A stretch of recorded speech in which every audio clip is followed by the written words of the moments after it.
Guys, finally manga Boruto Two Blue Vortex chapter yang ke-27 dah pun keluar. Korang semua dah baca ke belum official chapter yang ke-27? Seriously guys, bagi aku untuk chapter yang ke-27 ni jauh lagi better daripada chapter sebelum ni. Walaupun untuk dalam chapter kali ni tak ada sebarang pertarungan telah pun berlaku, tapi korang relax guys, sebabnya untuk dalam chapter akan datang confirm akan berlakunya kekecohan dekat desa Konoha sebab salah satu ancaman daripada Shinju telah pun mula membuat pergerakan iaitu Shinju Mamushi.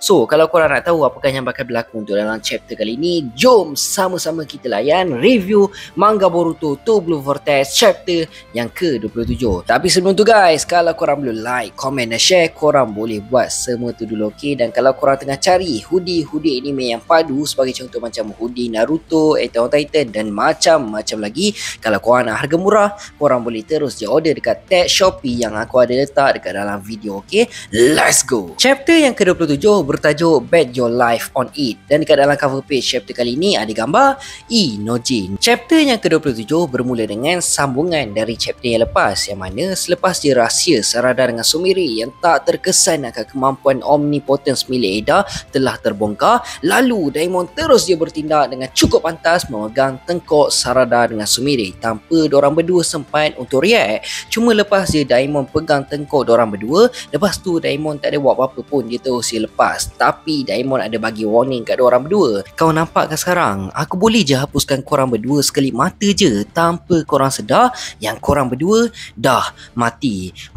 So dekat sini kita boleh nampak lah kan level ancaman untuk Daimon ni memang bukan kaleng-kaleng. Lepas tu Eda terus dia cakap, dia pelik macam mana diorang berdua boleh tak terkesan akan kemampuan omnipotence milik beliau. Kalau nak cakap disebabkan Sarada dengan Sumire ada hati dekat Boruto, benda tu agak mustahil juga tau. Sebabnya kalau ikutkan ada je orang lain dekat desa Konoha tu yang ada hati dekat Boruto dengan Kawaki, tapi diorang tetap terkesan akan kemampuan omnipotence. Tapi lain pula untuk Sarada dengan Sumire. Jadi Eda pun dapat rasakan berkemungkinan besar benda ni disebabkan Eda sendiri yang kecualikan Sarada dengan Sumire dari efek omnipotence. Sebab Eda memang happy sangat dan berharap sangat-sangat untuk dapat kawan yang real. Dan Eda sendiri dapat rasakan yang diorang berdua ni bukannya ancaman untuk beliau. Jadi tak lama lepas tu tiba-tiba Sarada terus je tarik tangan Sumire, lalu diorang berdua terus je memeluk Eda, menandakan yang diorang bertiga memang merupakan bestie forever until to Jannah. So lepas dari itu babak beralih pula situasi dekat tempat persembunyian Boruto dengan Kashinkoji, yang mana Kashinkoji pun ismillah pasal kekuatan Shinju Mamushi. Serius guys, ancaman untuk Shinju Mamushi ni memang the real deal, tak sama macam ancaman Shinju sebelum ni. So power untuk Mamushi ni dia boleh berpecah tanpa ada limit tau, dan tak sama macam konsep Kagemushin. Sebabnya jutsu Kagemushin ni dia ada limit dan tak bertahan lama.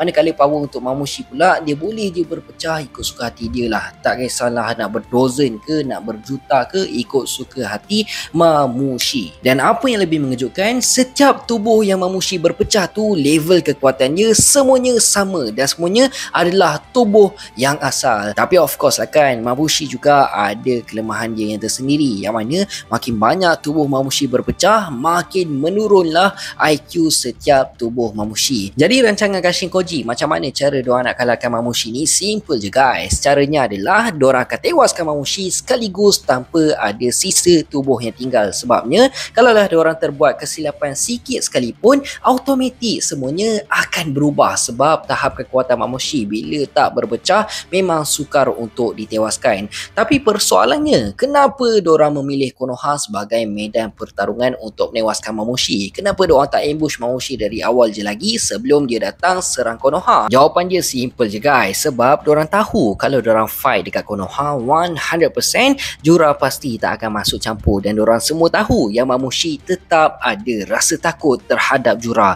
Jadi bila diorang dah fight dekat Konoha, ada kemungkinan kalau Mamushi tak akan all out sebab dia takut kalau Jura tak happy sekiranya berlakunya kehancuran dekat desa Konoha. Korang kena ingat tau yang Jura value Konoha ni memang cukup tinggi, sampaikan Jura relax je pergi santai ramai makan dango lah, lepas tu dia singgah kedai buku lah semua tu kan. So kiranya jurang ni kalau boleh tak nak ada buat masalah dekat Konoha. Jadi itulah plan diorang macam mana diorang nak kalahkan Mamushi. Dan tiba-tiba Kashinkoji ada cakap dekat Inojin yang Inojin perlu mahir menggunakan satu jutsu yang baru bagi untuk persiapan pertarungan yang bakal berlaku tak lama lagi. Kashinkoji pun ada cakap lagi, jutsu yang kau nak guna ni merupakan jutsu yang kau cipta untuk membalas dendam atas kematian Uzumaki Himawari. Part ni dah memang confirm lah guys, yang mana salah satu gambaran masa depan yang telah dilihat oleh Kashinkoji menunjukkan yang Uzumaki Himawari akan terkorban. So bagi untuk mengelak kejadian tu berlaku, jadi nak tak nak Inojin perlu mahirkan untuk menguasai jutsu tersebut dalam masa yang singkat. Bila Inojin dengar je apa yang telah dikatakan oleh Kashinkoji berkaitan pasal Himawari, naik syeh lah member. Dia terus dia cakap, tak apa, aku akan pastikan aku akan mahir menggunakan jutsu tersebut dalam masa 1 hari je.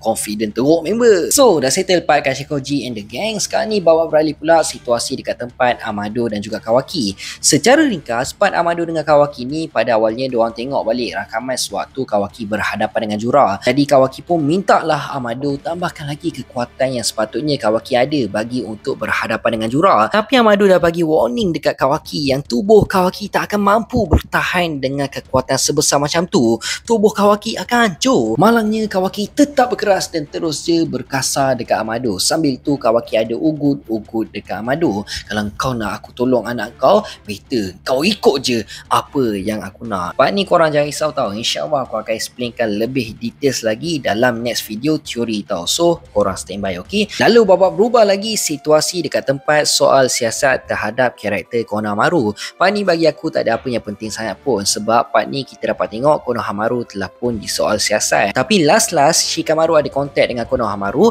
dan Shikamaru sendiri ada bagi tahu yang sebenarnya Shikamaru adalah orang yang bertanggungjawab telah mengarahkan Mitsuki untuk membebaskan Boruto. Cumanya kita boleh nampak dengan cukup jelas lah yang kalau sekarang ni Konohamaru pun dah mula nak berpihak dengan Boruto. Tapi dalam masa yang sama kelihatan Sai perasan dan mula curiga terhadap karakter Konohamaru, sebab dia seakan nampak Konohamaru macam ada something fishy, seakan dia sedang berhubung dengan seseorang. So dah settle part Konohamaru, situasi beralih semula dekat tempat Sarada, Sumire dan juga Eda, yang mana kelihatan Sumire seakan tergesa-gesa nak meninggalkan Eda dengan Sarada sebab dia ada hal lain. Pada awalnya Sarada pun macam nak mengelak daripada Eda kan, tapi last no, Eda terus je peluk Sarada sebab Eda tak puas lagi nak borak dengan Sarada. Jadi bila Sumire pergi meninggalkan diorang berdua, tiba-tiba waktu Sumire keluar je dari tempat tu, tanpa disangka Boruto telah muncul kat sana. Dan sebenarnya Boruto nak minta bantuan dekat Sumire untuk betulkan semula pedang dia menggunakan satu teknologi yang tak pernah wujud dekat bumi lagi tau. Dan nampaknya seakan Boruto nak bersiap sedia akan pertarungan yang bakal berlaku tak lama lagi. Cumanya last sebelum Sumire pergi tinggalkan Boruto, Sumire ada cakap dekat Boruto yang kalau boleh lepas ni janganlah panggil dia dengan gelaran kelas rap lagi. Kalau boleh lepas ni panggillah Sumire dengan nama betul dia, iaitu Sumire. Di hujung chapter kita dapat tengok finally Shinju Mamushi dah bersiap sedia untuk menyerang Konoha dan mencari Eda. Dan chapter yang ke-27 pun habis macam tu je. So guys, apa pendapat korang untuk chapter yang ke-27 ni? Best ke tak best? InsyaAllah untuk dalam next video aku akan buat analisis dan juga teori berdasarkan apa yang telah berlaku untuk dalam chapter yang ke-27.